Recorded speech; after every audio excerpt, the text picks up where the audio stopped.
be honest, I'm not the best with this. I am a tech guy as far as I'm not a go to, I don't do, what do you call them? Farmers markets or events or any of those kind of things. I did, back in the day, but I'm much more obsessed with just like coming up on Google and that kind of stuff. But I do think for people starting out and don't have a big budget, that's difficult, and so I think obviously anything you can do. I think social media is obviously that's tech, but that's a huge one if you're not paying for ads, but just throwing big dogs. It's great. I got into a little bit of flack with this on social media the other day because I said this and I said there are definitely bad dogs, and if you don't think that, I don't think you've been in the industry long enough, or you're just trying to have an image. There are some dogs that just are, sometimes it's just that it's not a match for the household, and you as a trainer, I think when you're a new trainer, you need to be able to say that. And I think what I struggled at the beginning was I wanted every client, I wanted to help every dog, and it took me a long time to go up to a consult and say, this is not the right situation.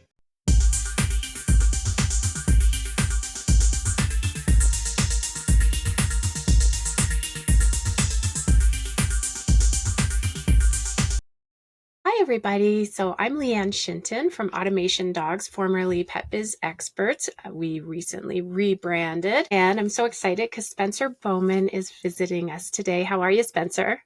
Good. How are you doing? Great, thank you. And Spencer has Prestige Canine, right? Is that old school, right? No, Wedding Step Brothers. Sorry, Step Yeah, Brothers. yeah. I love it. I love it. Yeah. And your wife, Marissa, I always loved her name. It's so easy to remember because that's from old school. Yeah, probably. I'm sure she wasn't named after that, but No, I don't think so. Yeah. But she is such an awesome person. And I know you from Mondio Ring. I think the last time I saw you was at Francois' trial in Temecula. Okay, yeah. Yeah, wild. You've been traveling around the world lately. Yes, yeah. It's been crazy. Where were So most recent was I just got back from actually California just because I have my facility there. Before that, I was in Minnesota for a seminar for Mondio Ring, and then Cool. France before that for about 2.5 weeks. I was in France. Wow. Yeah, that's a lot. Yeah, you've been on the road a lot lately. That's tough to travel. And then I saw the kiddo doing the dirt biking on Facebook today. So you got a lot going on. Yeah. It's pretty much now it's like dogs, church, dirt biking, and that's like until football season. That's about all I have time for. That's awesome. Yeah. So I would love to hear about how you got into dog training and how Prestige Canine kind of came about. Okay. Yeah. So I started the business back in Colorado. I don't even know how long ago it's been, to be honest with you, but something like 12 or 13 years, I would guess. But or no, I was in California. Originally, the kind of where I started in dogs in general was when I lived in California before Colorado. I was in Southern California. I lived in Orange County for about 3 or 4 years. I used to run retail stores, is what I did my whole life since I was 16. I ran Quicksilvers, Tully's, Targets, things like that. And when I was in SoCal, I ended up getting an American Bulldog, super cool dog, but absolute nightmare. He's, growly with people, growly with dogs, didn't listen, typical Bulldog, stubborn. And at the time, I was reaching out for trainers, looking for somebody to just help me train my dog. I knew nothing about training. And I did a bunch of different like consultations with trainers that came out. And it was kind of at that time when Cesar Millan got really big. And so everybody that came out was trying to like grab my dog and alpha roll him and stuff and pin him and everything. And I just remember at the time I was like, hey, I don't know anything about dog training, but it doesn't make sense to me personally. Like if you grabbed me on the side of the road as a person, I'd fight back, especially if I didn't know you. So I was like kind of going through different trainers, just looking for one that something made more sense to me, and ended up actually, I did some Google research and stumbled across Larry Hansen. And so I actually ended up hiring Larry as my pet dog trainer for my Bulldog. And she's the one who introduced me to ring sports and stuff too. So, and then I ended up, I learned a bunch with her just training my Bulldog. And then she introduced me to Kerry Peterson, who's a longtime dog trainer in Orange County as well too. And he actually let me come do like an internship. And, I kind of like followed him around and learned and stuff. And then from there, I just kind of, got into the whole Michael Ellis stuff and videos online and everything. And then just kind of started doing I did some shelter dogs for a while, is where I got most of my hands-on experience. I actually worked with, I still do, I love pit bulls. I've had them my whole life. So I did a lot of like rescue pit bulls. I'd go to shelters and work with the ones that they couldn't handle or didn't want to deal with, and did that for a while. And then we ended up moving, we kind of jumped around a bunch. We went to Arizona, then we went to Colorado, and then in Colorado we ended up starting the business there. I just got a job as a dog trainer, and just the company wasn't a good fit for me, and nothing really, nothing really other than just wasn't a good fit. And so I ended up starting my own business and just kind of took off from there. And the rest is history. Boy, you moved around a lot, huh? Oh yeah, I'm from Seattle. I moved to Orange County, and then I moved to Phoenix, then Colorado, back to Seattle, and then Northern California, and now Texas, and I'm done. You're done. So you're Yeah, happy and you like yeah, Texas? yeah. I love it. My whole family's going to end up here eventually. They're all in the process of moving. That's why we came here, as we all agreed on this as a state in between. We all had different opinions on the states we wanted to live in, so we all agreed on a mutual state. So this was the one. Yeah, I'd have to look at the statistics for like how many people just kind of stay in their hometown and they never move.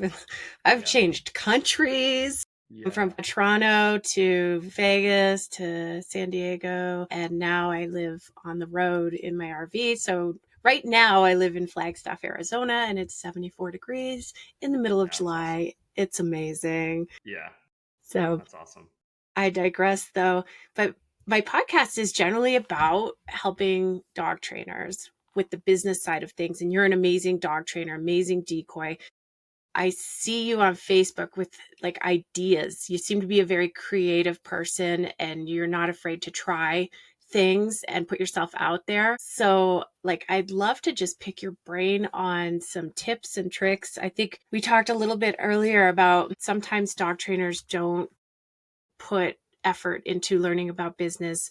They go to seminars and they want to learn about dogs and reactivity and Mondio ring and all the things. But it's equally important if you run a business to put effort into your business. So I'd love to hear from you about maybe SEO. I know that neither of us are SEO experts, so you can trust that we're not trying to pitch you something, Yeah. but just, that we as business owners do need to know what SEO is and what it does for our business. And I think you had a bit of a horror story with it. Maybe you could share. Yeah, for sure. Yeah, I agree with what you said. I'm not really. I tell everybody I'm not an expert in any of the marketing areas in general. I mean, I have a lot of experience in Google Ads and other things, but I'm by no means an expert. Things have changed so many over the years. The thing I've tried to learn with everything SEO, all marketing, like you said, was understanding it, just so that when I hire somebody, I know at least if something's being done the way it should be or Yeah. not. Because with marketing, there is a lot of people out there that are just looking for, take your money, and they're not doing a whole lot of things. But on the flip side of that, you got to put money in to make money, and so if you're not willing to hire someone and spend money on marketing, it's difficult. But I've kind of learned a bunch of different avenues of marketing just so that I could understand my. I have no desire to.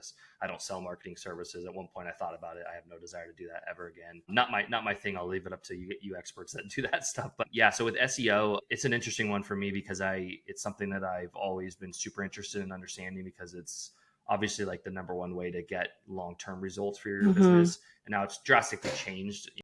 I'm sure in the last 5 years, the way Google structures the results now is actually drastically different. They've added local ads and they've added map ads and they've added Google. The actual SEO portion is now on the lower end of the totem pole, but it's still the best because it doesn't cost you anything once you're there, and people still scroll to them no matter what. Some people tell you they don't, but they do. So it's been interesting for me to try to figure out how to get that better ranking on Google. And way back when I learned about it, you read these things online and they talk about black hat, white hat techniques, gray hat techniques, all these. There's there way back in the day, you used to be able to do all these gray or black areas that were kind of like not supposed to do it, but it could get you ranked on Google fast. And so a ton of people would do that stuff, and then they'd get Google would catch up and nail them and ban their website and things like that. Mm. So I didn't do any of that stuff, but I was super interested in following it for a while and just learning about it. And if there was a quick way to do something, because obviously I'm all about speed. But we ended up just hiring some people to do some SEO, just some basic normal link building, blogs, things like that. What we actually had happen to us that kind of sucks was my business is actually still to this day is actually called Boundless Canine on paper, so it's a DBA, and that's a whole other story. I'm dealing with IRS on that. But and so we started the business, and then Step Brothers came out, the movie, and I was watching it one night, my wife and I, and I was like, oh my gosh, they were going Prestige Worldwide, wide. And I was like, oh, that's such a cool name. And I jumped on Google and I'm like, nobody has this name. Like, why not? There's a couple companies now that kind of have it, but back then nobody had it, and I was like crazy. So I bought the domain name, and I'm like, I'm switching the name. Boundless Canine sounds so dumb, to be honest. I was young, and I was like, I couldn't come up with a name, so I went with that. And so what we ran into trouble with was, though, we were in Colorado, and we were in I think Colorado Springs at the time, and we ended up getting on the first page of Google in Colorado Springs, and we were ranking really good. My phone was ringing off the hook. I was like, I'm gonna get a facility. We're so busy, hire trainers. As soon as I switched the business name, the person that was kind of helping me at the time didn't, explain to me that when you switch a business name and a website and stuff, you need to do what they call 301 redirects, and you need to redirect your Mm-hmm. website, your traffic, and tell Google, hey, it's the same company, it's just a different name. You still have a little bit of a drop short term, but long term, it comes back. I didn't know any of that, so I just changed the name, changed everything. All of a sudden, my page fell off of Google. I had no clients. I was like, oh my gosh, how do I pay the bills? My wife, she ended up quitting her job and working for me. And I'm like, oh crap, now we have 2 employees. So it was a little crazy for a little bit. But yeah, I will say the good thing that came out of it, it sucks. And obviously, I wouldn't want that to happen again. But the good thing that came out of it was it made me get creative and learn about Google Ads and other marketing things, because I was like, okay, I can't get back in SEO that quick. So how do I get back on Google? How do I get clients like fast before I go out of business? And so it definitely kind of skyrocketed me into learning a lot more about the other avenues, which is cool. Yeah. Um, I love what you said about you've kind of got to know what's going on a little bit so that you can monitor the people that you hire. Like, I know what I know, I know what I don't know, I know what I want to spend time on and I don't want to spend time on, but I still have to kind of checks and balances, inspect what you expect so that you can make sure that, they're doing good by your business. For For me, I actually have an SEO story because we were pet biz experts and two people started using the name. And I thought when I chose the name, I'm like, well, I don't want to just be software. I want to do some other stuff, maybe some podcasts. I don't know, but I don't want to just be automation.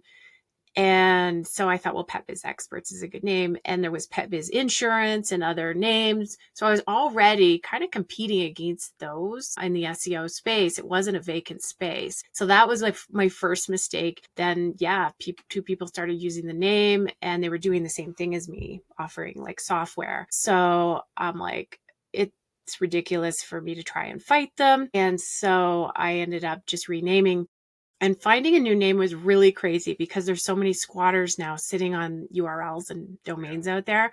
I learned so much about that. It's like, yeah, oh, you come up with a good name and then it's like $14,000 yeah. a year. Oh yeah, Like, this is yeah, ridiculous. It's not even a good name. yeah, And then just thought, well, dogs and automation dogs. And I looked and it was completely vacant. No one was on page one when I searched that. And so that really taught me something. And, I've been training dogs and having my own business now for a very long time. And I learned that like not even a year ago. Try maybe if you're coming up with a new name, try to find something where it's completely vacant on page one of Google, and then you can get there. And as far as like the squatters sitting on URLs, like you may have to use like your last name or, like Spencer's Dog Training or something yeah, like that, yeah, um, to just try and protect your name so that it's unique enough that people hopefully won't steal it on you. yeah, for sure. Well, and I think some people, like, I was like new dog trainers. I'm like, hey, if you know someday you're gonna want to sell off your business or take a step back, don't use your name. Yeah. Makes it difficult. But if you know this is you're gonna do this for the rest of your life, you're gonna keep the business, then a name is great. I mean, it's great branding. Or if you're like us, that we move around a lot, Yeah, yeah, maybe don't call it like Nashville Dog Training. yeah, yeah, exactly. Yeah. So yeah, very, very interesting. I see that you're doing some Facebook ads now. How is that going? It's good so far. It's just the beginning. So I think as we talked about earlier, we've tried Facebook ads for our local pet business, Prestige Canine. We didn't have much luck with it. I know I've talked to a bunch of trainers throughout the country. I've talked to a lot of the Facebook market people that do it for dog trainers, and it's a hit or miss. Some markets were really good with it, and some markets are just, like we hired a really good expert for it. He was great, but it just didn't work in our area. and some of that has to do with pricing, some of it has to do with just the market. But we're gonna try it again with a kind of a different approach. But right now, what we're using it for is actually, and what I've kind of for me personally, I found is that Facebook ads works really good for like online course stuff, low ticket items. If you're running group classes, you're doing courses, private lessons, things like that, it works great. My business primarily does board and train, so Google Ads works a little better for that. But the Facebook ads have been really good so far for the online course that we've launched. So we'll see how it goes. How hard was it to get that online course like videoed and done and uploaded? That was a nightmare. Yeah. I mean, just it's especially with running a business. I wish that I could just wake up every day and go out and just shoot videos and train dogs, and that was all I did. But having two locations now and managing those and stuff, it's unfortunately my phone rings the second I get up, and it's usually putting out fires half the time. Not client dog stuff, but just something broke in the facility or something. I got to go fix something or call a plumber or whatever. And so lots of little things come up. So yeah, the videos was actually, I thought it'd be super easy and quick, but it took me quite a long time actually. So Yeah, it's kind of like your feet get stuck in cement. It's on my to-do list and it's just procrastination city. I've yeah. been there. But once you get it figured out and you get the rhythm, I find that you can get that done. Do you have any advice for folks that are trying to record themselves and put something out there? Yeah, I think, and I'll be honest, I'm not the going online was difficult for me in general, just because I'm not a very. I know you said I seem like a creative person, but I'm not really. Like I mean, to an extent, I am, but I'm not the best on camera. I say all the time, like these podcasts. I did one with Ivan, before, and I always laugh when I watch myself on camera because I'm like, I'm not somebody that should be the face of a business, but I don't have a choice. But I would say the biggest thing is just get going. Like I think I struggled with like, oh, I look weird, I sound weird, oh, that's not right, I want to tweak this, I want to tweak that. And I think that the best advice is to just start, do it, and refine it later. My problem is I'm a perfectionist, so I have a Hmm. problem putting out half a product or something that I'm like, oh, there's a bunch of little things I want to change, and that will kill you as an entrepreneur. I've learned you have to just put it out, and then because sometimes like even with dog training, it's like you have clients, you think they want all these crazy results and all these cool things they see on YouTube, and then the average person's like, dude, I just want to walk my dog on a leash and I want it to go to its bed, and that's it. And I'm like, oh my gosh, cool. So like I just spent all this time trying to teach your dog how to jump on a rock or something, and they don't even care about that, right? And so Yep. the same with the course. I think you just have to, or videoing and stuff, just do it, find out, get some feedback from your clients or the people that are looking at it, and then adjust from there. And don't think what the adjustments need to be, because it's actually drastically different than you would think. Yeah. Great advice. Yeah, don't wait until it's perfect because it'll never be perfect. And I love the idea of like getting some feedback too from clients. Like they really don't need that. So, maybe you can get a course together and put it out, get feedback kind of in beta and beta test it on a few and see what you get. And then the platform you use is Go High Level as well, right? Yep. Yeah, we've been using it for some time now. It's great. I mean, lately I'm sure if you use it, but there's been a lot of lagging issues and shutdowns lately. But I think it's getting very popular, and I think like with all software, they're gonna fix it. I'm sure it's just one of those weird periods, but it's been great. We've loved it. It's for marketing. I haven't really found anything that does what it can. I mean, it can do anything you want in the world. You just have to have time or hire somebody who knows what they're doing to hook it up. But there's not something you can't do in that software, which is great. Yeah, I know. It's awesome. As soon as I found it, I was like addicted. We haven't seen any of the lag issues that you mentioned. Oh, that's good. Yeah, I hadn't heard that. One of the native features that is just so native and easy is the missed call text back. Yeah. That's like a no-brainer and it's so easy, but most software, most CRMs don't have that. And Yeah. that's huge because we're busy, we don't have time to answer our phone. And of course, you got to think from the client's perspective. They call you, you don't answer. What do you think they're going to do next? Yeah. They're going to go down the list, call the next trainer, and if he answers the phone and he books them, you call back an hour later. It seems like nothing, but yeah, that feature is very impactful. And just being able to, if somebody reaches out on a chat widget, a contact form, to be able to automate a quick response is critical. Yeah. Yeah, they say you have 5 minutes nowadays because people are so, with the smartphones and they expect a fast response. So you Yeah. definitely have to have some quick automation set up. Yeah, for sure. Yeah, it's crazy. So I wanted to pick your brain a little bit on, it looks like you find dogs for people like prestige worldwide. Yeah. I want Yeah. I want an amazing protection dog to like take care of me and my family. Is that kind of what people are looking for? Yeah, for sure. It's something we originally when I got into pet training, I always, I think everybody who gets into pet training and is a decoy in some sort of way or another, goes, oh, I want to do protection dogs, excuse me. Yeah. So it was kind of always a dream of mine. I got into it, and I started the business quite a long time ago, but we didn't really do a lot of advertising or anything. We just kind of put the website up, and I kind of just was like, all right, we'll see how it goes. The last couple of years, it took off quite a bit. We've had a lot of good clients. It's kind of an interesting industry because you don't have the trouble we run. Excuse me, sorry. The trouble we run into is that we don't really have a lot of our clients are like people I have to sign NDAs with, and like I can't show videos of the drop offs. I can't even talk about who the client is, and it's kind of a pain because it's hard for marketing purposes. When I get another client who calls me and they're like, "Hey, can you give me a referral from somebody you sold a dog to?" And I'm like, "Love to," but most of them don't allow that. But it's an interesting industry. When I got into it, I thought it was going to be all about finding the best protection dog as far as a dog that's going to lay their life on the line for you, protect you at all costs. What I've learned is while that's important, the hard part is most of those types of dogs people can't handle. And not to say there's unicorns, like, and that's kind of what we look for. Is we're looking for a dog that has strong protection work, but gets along with the family, can have kids, other dogs. A lot of my clients have nannies and assistants and people coming and going, or they fly on a jet or a yacht or whatever. And you just can't have a dog that it's kind of become the same with police dogs nowadays. I feel like where a dog that's like going to bite in every situation, no matter what, with zero training is kind of an edgier dog, right? And that dog doesn't work as well for those kind of environments. So now kind of, we have to find the dogs that are going to do well in those environments, but also can be taught to be protective more than they naturally would be sometimes, meaning a lot of those have to be put on cue. We do a lot of like directional barking with dogs. So we'll make them bark at anybody, random people, so that they understand like, hey, if I point you at somebody and I tell you, you have to bark at them.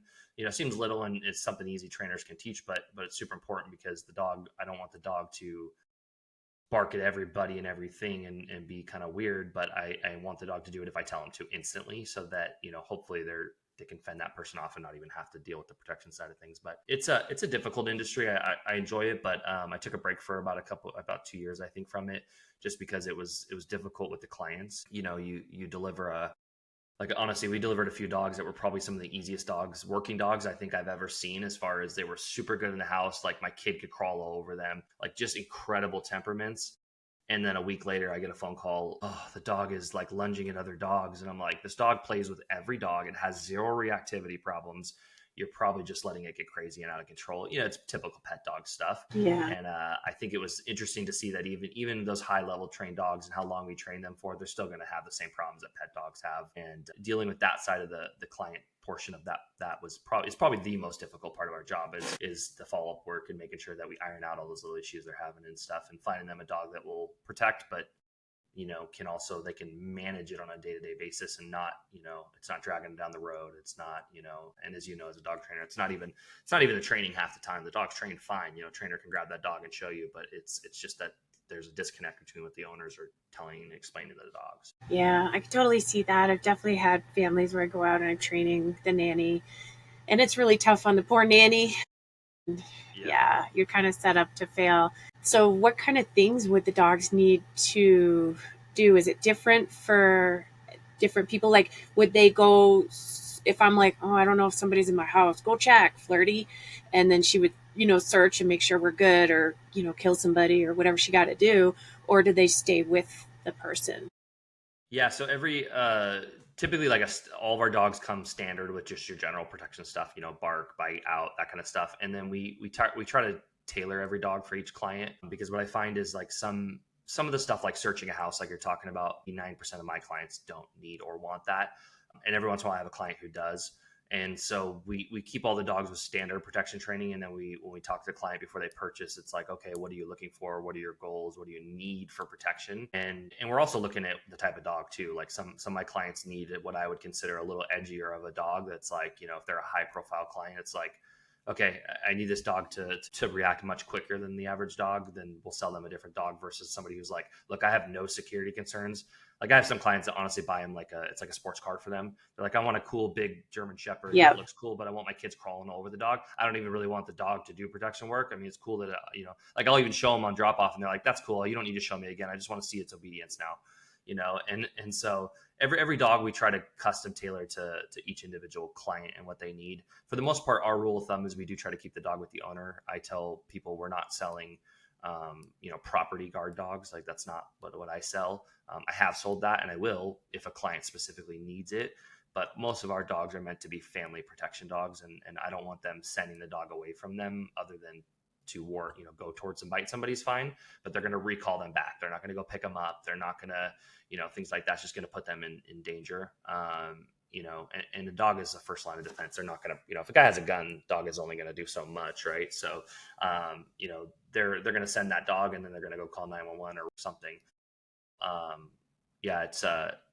We can do anything with them, but primarily it's the dog is protecting of the owner. Cause, we have some clients that call us and say, hey, what do I do if somebody comes to my house? Like my dog should light up on them and try to bite him, right? And I'm like, no, because then what happens when the nanny comes over? What happens when your assistant randomly comes over in the middle of the night because she forgot your laptop or you're out of town or who knows, right? There's all sorts of different scenarios. And now that dog wants to bite that person. So for us, we say, hey, look, like your dog's not going to react unless you give it the commands. Like it needs to be on command. It needs to be there. Dogs naturally have instinctual stuff. If they're protection dogs, they have it to an extent. So there's no need to capitalize on that other than if you have a client that has a specific need for that. But again, that's like I had a client in Santiago, Chile, I did that with. He had like a compound. And so the dogs were like, stick your hand through the fence, they're going to bite you type of dogs. But, that's way different than somebody who lives, in a house in the city and somebody's just going to come randomly knocking on the door. Like they can't have a dog just, basically being aggressive and biting that person. So most of the time the dog is going to be with the owner and they're going to put all the commands on cue. So. All right. Do you find that many of your clients are preemptively choosing to get the dogs because they want to be safe, or have you had clients that have actually been the victim of a violent crime or domestic violence or something like that?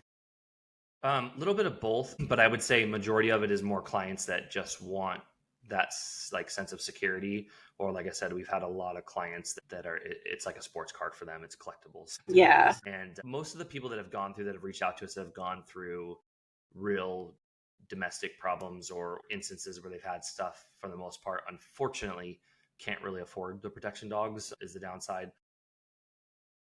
We have had a few that have reached out that have had some situations that can afford them, and we've placed specific dogs with them. But most of it's, I think, just a reassurance. I think in today's world, people are, the world, I've always, I think the world's gone a little crazy. And I always tell people, regardless of what side of politics, I don't care you're on. I think we've all gone a little nuts, on both sides. And so I think people are just watching the news and watching life right now. And they're like, I just want to get a dog. I just want to feel safe. I think everything's crazy. And so that's what a lot of our calls are now is just, hey, I want a peace of mind. That's it for me and my family.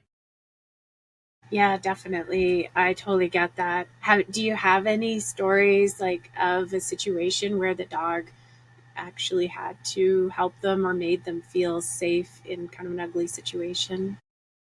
Yeah, actually, I had one yesterday, and it was with my sister and her. So I have a dog that I sold to a client in the Seattle area, and the same thing. I can't disclose who it is, but my sister lives there and she works for me, and so she boards the dog occasionally when the clients go places that they usually take the dog, but sometimes they just don't want to. They want to break, so they meet halfway from their houses to change the dog back and forth. And yesterday she called me and she was like, hey, I've never really gone over his commands with her because she doesn't really ever need that. She's always at home and stuff. And so she called me and was like, hey, what are his commands? Because this guy's like screaming and yelling at me. And she was at a Walmart, and the guy like was asking a bunch of questions, kind of getting too close to her. And the dog started to kind of light up a little bit. And she was like, hey, go away. And then the dog The guy started throwing stuff at her from his car, like out the window, and was like yelling at her and stuff. And that's when she called me.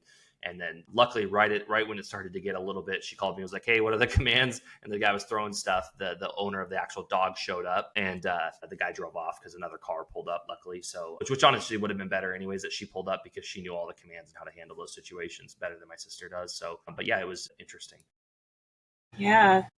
that actually happened. And then I think the only other, I've had a bunch of other ones like that. The only other one that I've had that's on the flip side of that, that's kind of funny, that's not a bad situation, but my client called me. I delivered a dog to a client in Hawaii, and they called me afterwards and were like, yeah, the other day, like a week or two within having the dog, they're like, yeah, some guy was walking, got too close to me, so I just told him to bark at him. And I was like, okay.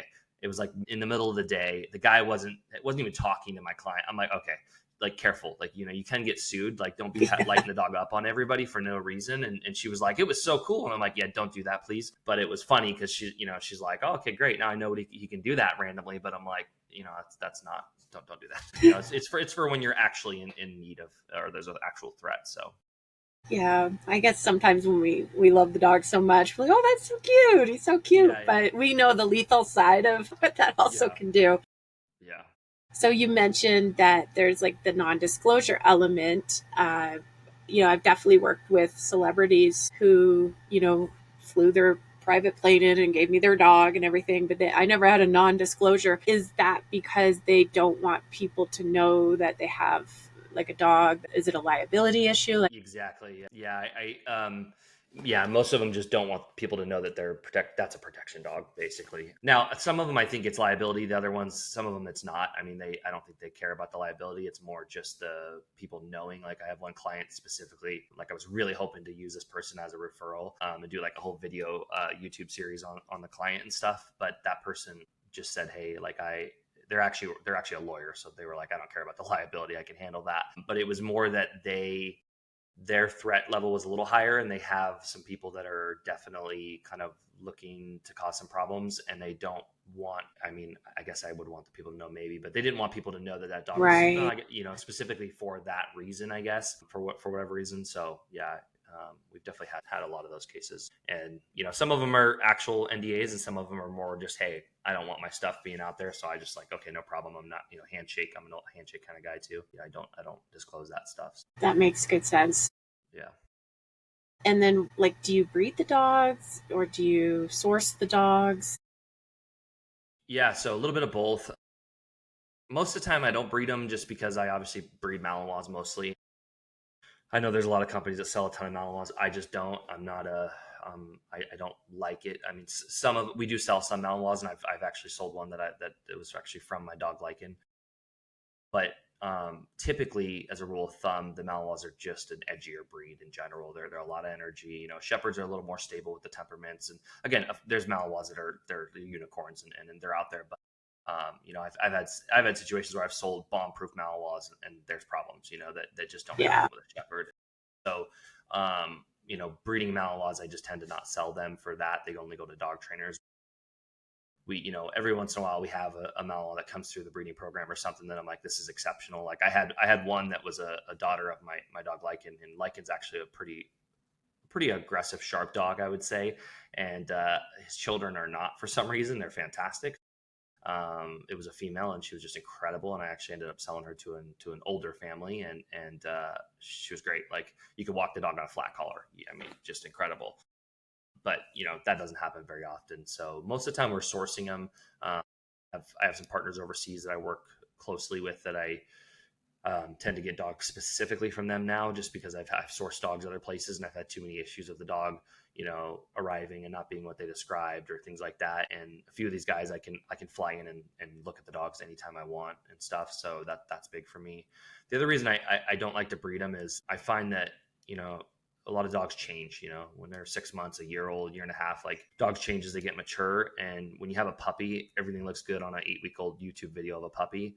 And then 8 months old, all of a sudden you're like, wow, this dog has temperament, kind of sucks. And it's nothing anybody did wrong. Sometimes it's genetics, as a breeder, I know that's the case. And so, it's easier for me to look at a dog at 8 months old or a year old or something and say, okay, this dog grew up in a family. This dog is stable. This dog, it is who he is. He's going to get maybe more energy as he gets older, but this dog is not aggressive. He has protection instincts, but he's not a liability. And that's important for me because with puppies, I could raise 10 puppies and maybe 3 work out. And then I've got 8 other puppies I got to deal with and stuff. Well, I tend to prefer to get them, source them a little bit older so that I kind of know what I'm getting into and know their background, if they lived with an entire family, things like that. Yeah, definitely knowing how they are with kids and things like that. Yeah. So like, I know a lot of dog trainers, but I can't count on one hand, like how many do what you're doing and provide protection dogs for families. It's a nice high ticket, brand, high ticket item. What was that turning point that kind of told you I'm going to do this thing?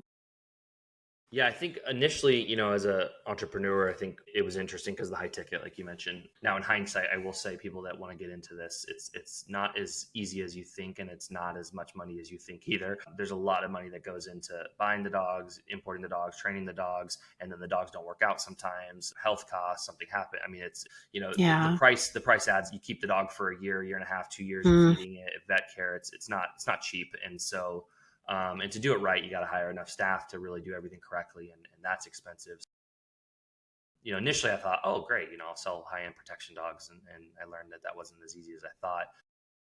But I think for being a decoy, it was interesting to me just to do the other aspect of it of like, okay, I've done, sport work. I've, done some like, I did a demo for like Fort Carson military base a long time ago when I lived in Colorado and helped some police officers, things like that. So I've done a little bit of that stuff, but not a lot. And so I was like, okay, I want to do something a little bit more on the serious side of decoying. And so that's what interests me about that. And so that's kind of what made me want to get into it.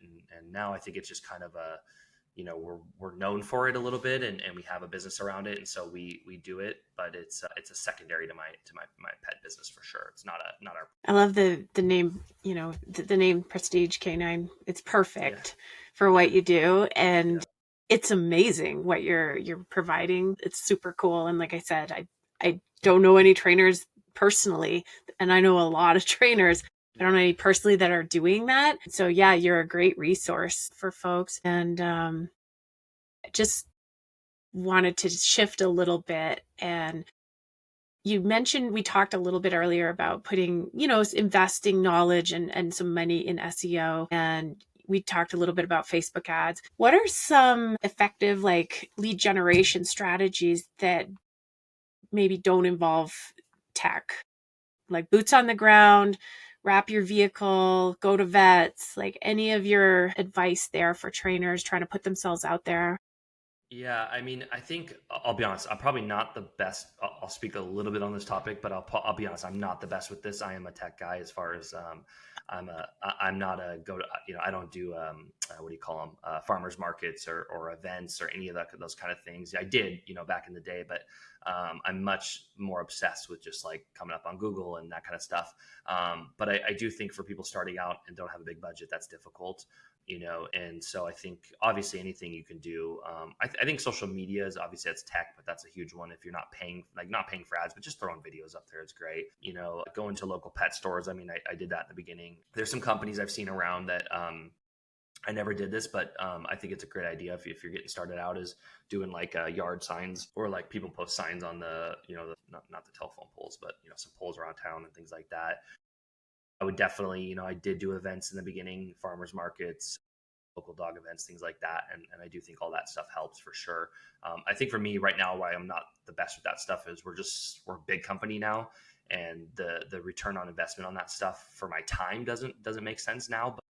But when you're a smaller business, I think it totally does. I mean, if I had to start over from square one, I'd go right back to doing that stuff again. We're at a point now where we don't really need to, but I think it's great. What else? Yeah, I mean, I would just be out talking to people, demoing, people like trainers love to go out and take their demo dogs. Like that's always great. I'm not a big fan of the wrapping of vehicles, but I do think it's beneficial. But the reason I'm not a fan of it is just, even company shirts and stuff is because we live in a world where, even if you give a dog a correction that's needed, that's not even a big correction, people freak out. people, then they find you on Google, they blast your company. I mean, I had a client freak out and leave me a nasty review because I recommended getting a bark collar because they were going to get evicted for the Mm. dog barking and they're not home. And I'm like, look, if like you need to do something quick or you're out of your house, you get a bark collar. And they're like, oh my God, you're insane. And they hung up on me and left me a bad review. And so, like stuff like that. I just don't like the vehicle thing because people are too quick to say, oh, you were driving wrong or this or Mm-hmm. that. But I do think it's a great advertisement thing. I just don't personally do it, but I understand why people do it. And I think it works too. Yeah, yeah. It's hard to have your boundaries too. And you kind of always have to be like on. So if Yeah. you're getting groceries, you're loading the groceries in and somebody's walking by, like that's a possibly $5,000 sale right there. So it's like, oh, Yeah. hey, you look like a dog lover. Do you have any questions? Really putting yourself, you're always on. You know who Yeah. Tony Robbins is, right? Yeah. Yeah. Yep. Yes. He's always on. I met him. He was like standing behind me I was walking into a Kenny Rogers concert in Vegas because Nice. I love my Kenny. Yeah. And I heard like the trajectory of the voice coming down, and it was that, that raspy Tony Robbins voice. And I was like, who I was with, I elbowed him like, Tony Robbins is behind us. I didn't even have to look. I just knew. And we talked to him, and he just was always just wonderful and on. And I think it's important to kind of have that. Yeah, I'm more like, I need my bitchy time, and I Yeah. don't always Yeah. want to have my vehicle wrap. Yeah, as a growing business, it's really advantageous to get the word out there. And I found that, you train one dog on the street, next thing you know, you're training every dog that lives in that whole neighborhood because they all talk and they see and they Yeah. ask. Yeah, absolutely. Actually, now that you said that, that would probably be my best piece of advice is if I had to start over and minus all the going to pet stores and doing that stuff, I'd actually just try to hit neighborhoods Yeah. and I'd stick a flyer in their mailbox or anything, and I'd say I'll train your dog for free, and train 20 dogs for free or something, and watch how many of their friends then call you and pay. Because I mean, referral is a huge part of our business. Every dog trainer that has a big business knows, like, you get repeat clients, you get their friends, their mothers, their everybody. So but part of the thing when you're starting out is you don't have that. You're like, okay, I don't have any clients to refer that to or whatever. So I would just train a bunch of dogs for free. I mean, what else are you doing if you're not busy with business? Like, what are you doing, sitting on the couch watching Netflix? So I would train a ton of dogs for free and then just hope that gets my name out there. Yeah, I like that advice. I think though, training friends and family can be a bit rough because Yeah, they yeah, don't take you seriously and you're yeah. trying to help and there's a disconnect there. Yeah, no, I've trained all my family's dogs, and it's yeah, I agree with you on is difficult. Yeah, no, I would look for strangers probably first. Yes, yeah. And it's all good, but it just seems to be the way it is. So I just try to stay out of it and maybe refer somebody because Yeah, I want to help. And that's my best way to help because I've tried it enough to know that it's just not going to work. And that's not the best fit for yeah, one reason or another. yeah, So, absolutely. yeah. So you gave a little bit of good advice there. Do you have any other advice you'd give to a new dog trainer? As far as like business or Whatever you want. I yeah, mean, you're an amazing dog trainer. So, like, if you had to do it all over again, or yeah, I think trying to think if I had to do it all over again. I think the first thing, non-business, just dog trainer related, I would say is not getting caught up in the fancy stuff. And what I mean by that is, everything looks cool on a YouTube video. And like we talked about a little bit earlier about, like, and not to knock on people that do it, but in the beginning it was big on, like, dogs jumping, placing on rocks and all these cool things. And when I got into dog training, I'm like, this is so cool. Like, flipping between the legs and doing all these cool things, and it's great. And I think it's great marketing. But as a dog trainer, when I did those things in the beginning and I tried to do those with my clients and do fancy obedience and all these things, I had less success because the clients were like, I don't care about that. Like, I want X, Y, and Z. I don't really care if my dog has a focused heel. I want my dog to just walk on a loose leash. And especially having sport background, I think sometimes as sport trainers we overcomplicate pet dogs. Like, it's funny. Like, I have one of my head trainers that works for me now. She trains ring dogs with me, And the difference between her watching me train with the pet dogs and the ring dogs, she's like, whoa, it's like a whole different world of what we're doing. And she's like, you train, you use different marker words, you use different things for the whole, like, I don't keep it the same for my sport dogs versus my pet dogs, and there's reasons for that. But so I think just not getting caught up in all that, the fancy stuff, and just kind of the basics, and listen to your clients and go, what do you actually need? You want your dog to walk on a loose leash? Let's do that.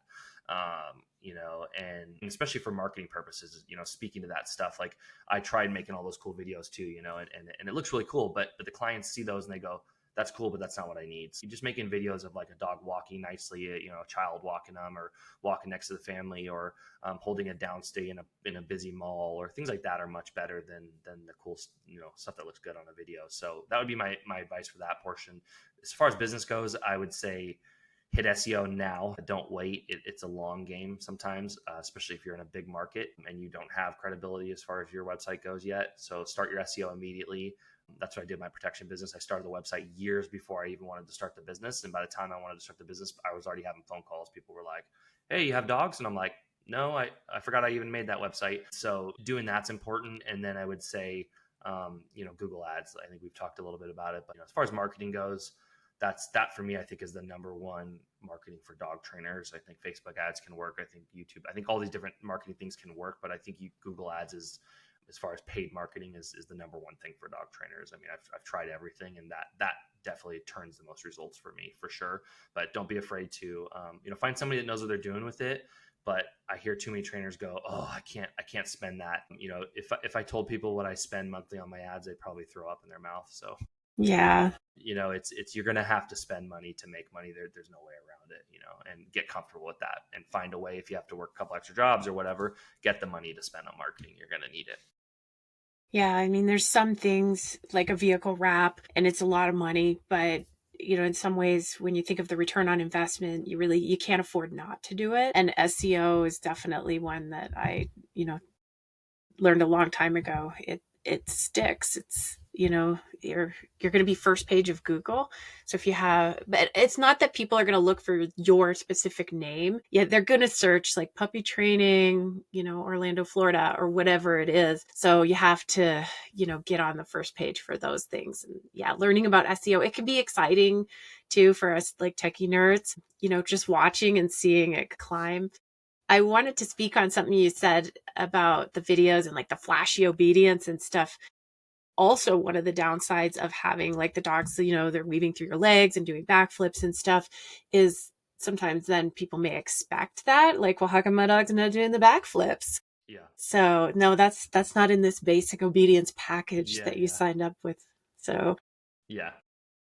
yeah, one of the things that I did a long time ago was I got rid of the commands that they just didn't need. So auto sit next to me when I stop, they don't care. If the dog stops, then we're good. If they lay down or sit, who cares? So they're just stop with me. And so just eliminating that saves us a lot of time, and we can focus more on the leash walking, which is their main thing. And a lot of them are just like, just don't pull on the leash. They don't need a head up heel or anything. Yeah. So just refining the commands. I can't think of the last time I even taught a down command, because I was like, we can just use place, Yep. So Yep. we actually got rid of down. I know behaviorally, there can be benefits and things, but for our programs, we just taught place instead. Yeah. And people just wanted like a calm down command, like chill out. So we had that and like place. And it just was a little easier than micromanaging it down where people aren't even going to use it. Like, Yeah, for sure. even though we see benefits, but they Yeah. may not use it. No, absolutely. No, for sure. Yeah, we do the same. We got rid of a lot of commands. We got rid of a lot of, markers and things. And we keep it very, I don't know, I call it like black and white dog training. Like I just try to keep it very simple for my clients to understand. And since doing that, I mean, my business has doubled, and I've had a lot more happier clients. I used to have, when I first started out, I had a lot more issues with clients, I think. And just, again, I think I overcomplicated things, and it's not that they were mad that they're mad their dog wasn't trained, but it wasn't that the dog couldn't be trained. It was just too much focus on the wrong things, as far as what I was focusing on. And so we've definitely changed that. The other thing I was going to say that I forgot to mention when you asked about advice for a new dog trainer, and this one I'm probably going to get some flack for, but I really don't care, is I think, with the fancy stuff, also just watching things on social media. And there's a lot of dog trainers on social media, and some are good, some are bad, and some are up for discussion. Be careful what you're watching and just thinking that that's the way it is. You need to get hands-on experience. Don't just think you can, take their course or watch them online and they say something and that's what it means. And also on top of that, I think what I've learned in dog training is that there is, there's kind of this whole thing going around right now where like people say like it's all the owner, there's no bad dogs. And I got into a little bit of flack with this on social media the other day because I said this, and I said there are definitely bad dogs. And if you don't think that, I don't think you've been in the industry long enough, or you're just trying to have an image. There are some dogs that just are, sometimes it's just that it's not a match for the household. And you as a trainer, I think when you're a new trainer, you need to be able to say that. And I think what I struggled in the beginning was I wanted every client, I wanted to help every dog. And it took me a long time to go up to a consult and say, this is not the right situation. Can I help you? Sure. This will not last though. Too many times I go to these consults now and it's another trainer has said, oh yeah, we can fix your dog biting your kid or something. And it's like, cool. So that works for 6 months. Like the dog generally doesn't like children genetically. It's not a good situation. So it works for 6 months. And then you're the next person on the news that your dog mauled your kid. And so, obviously there's some things you have to do with kids. I have kids, I have dogs. I'm not saying that, there's not stuff you can do with them, but there's just some dogs that even I don't have in my house with my children, And so I think as a new trainer, being able to say those things and say, hey, look, this is a bad situation. Either it's the mix between the owner and the dog, or it's the dog, which again, if you don't have enough experience, be careful with that. Cause there are there's very few dogs I'm like, I can't help, but there are some, it's like, this is not a dog I would, there's something genetically just wrong with that dog. I have a horror story about a puppy with that. So just saying that, and then also being confident with what you know and don't know, not cases you can't handle, just say, hey, Yeah. I'm not equipped to deal with this. I don't have enough experience, and refer them out. Yeah, having like a mentor, somebody you can reach out to and someone you can refer to. I think that sometimes it's hard to just say straight up, like, this is what's happening and this is what I recommend. And a lot of us want to gently lead them there, but some cases that may be the right fit. But now I'm like, I've been doing this long enough. My time is valuable. Your time is valuable. Your kid's face is valuable. So I'm just going to say it like it is.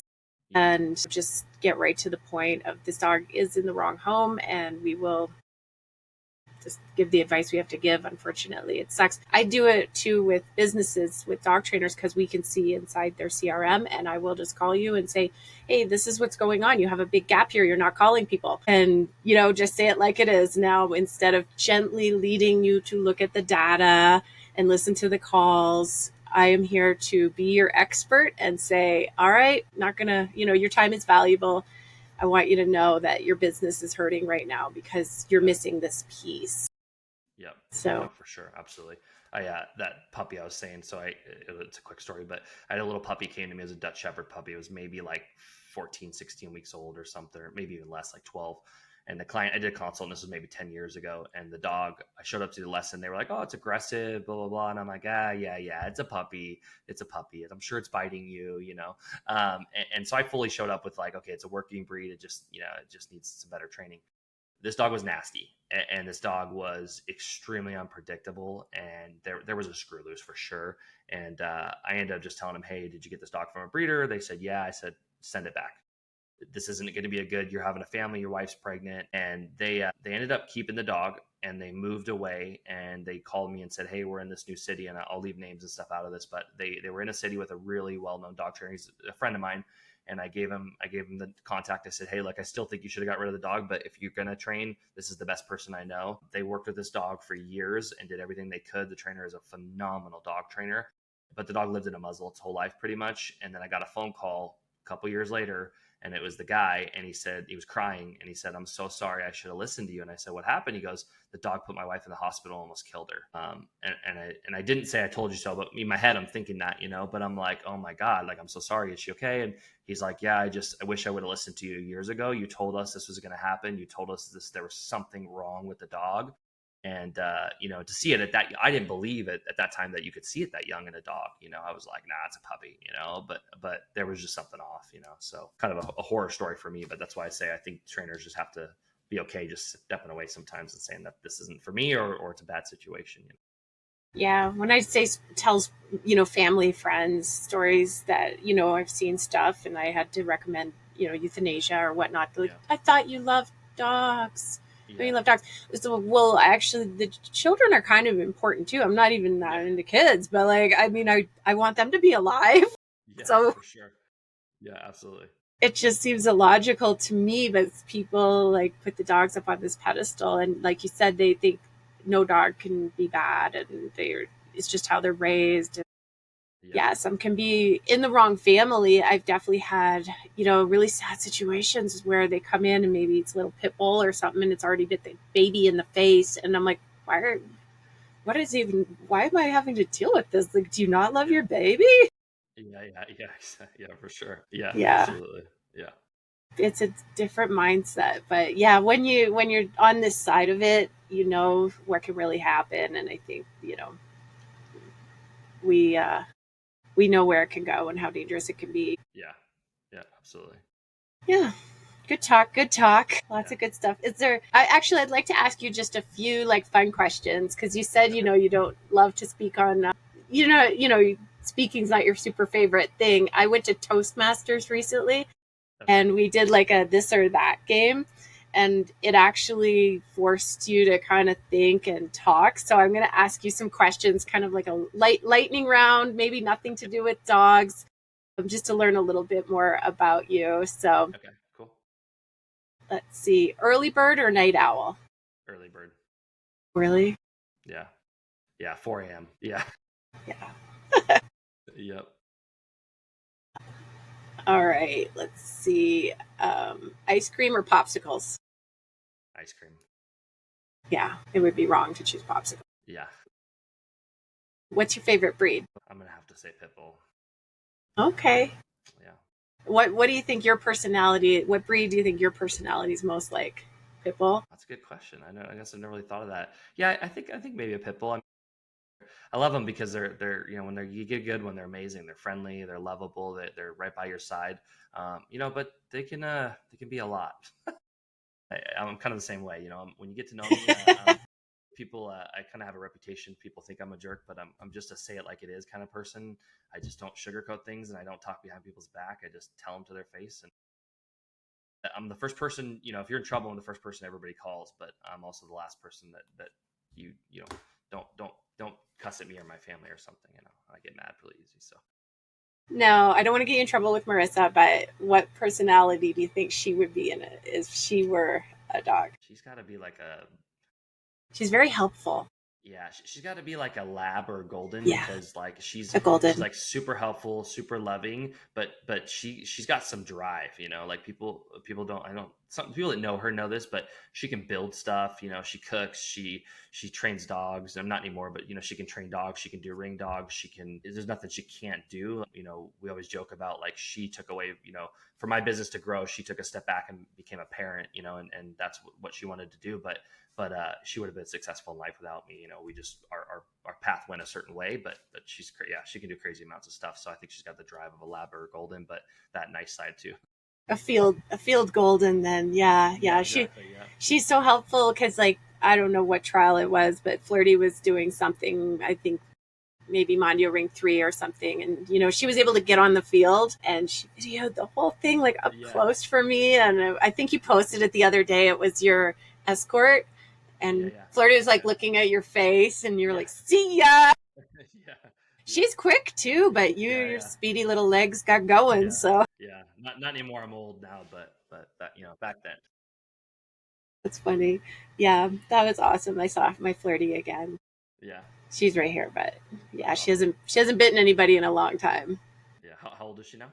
She's 9 years old now. Okay, okay, Yeah, she's out of Stephanie O'Brien. I just did a podcast with her the other day, and I got nice. her story is amazing.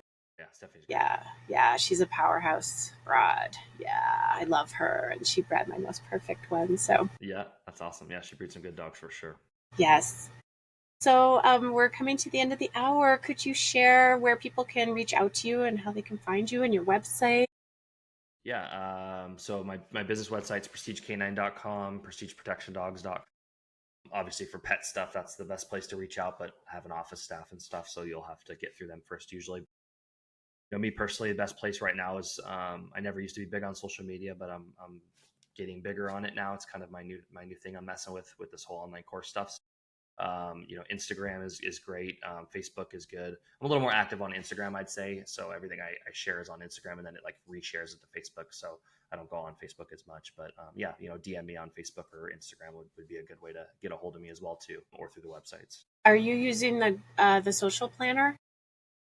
I'm not right now. Ooh, you're missing Yeah. out. Yeah, no, Yeah. we use it for our pet business, but the only reason I'm not is I forced myself to, because I'm not big on social media. I've never been big on making videos or reels and stuff. So I said for like the next 6 months, I'm gonna do it all myself, hands on, every single day, and just like force myself to do it. And actually, it worked really good. So I'm just kind of on that road right now, and I think in the next couple months we'll probably put that more on the planner and stuff.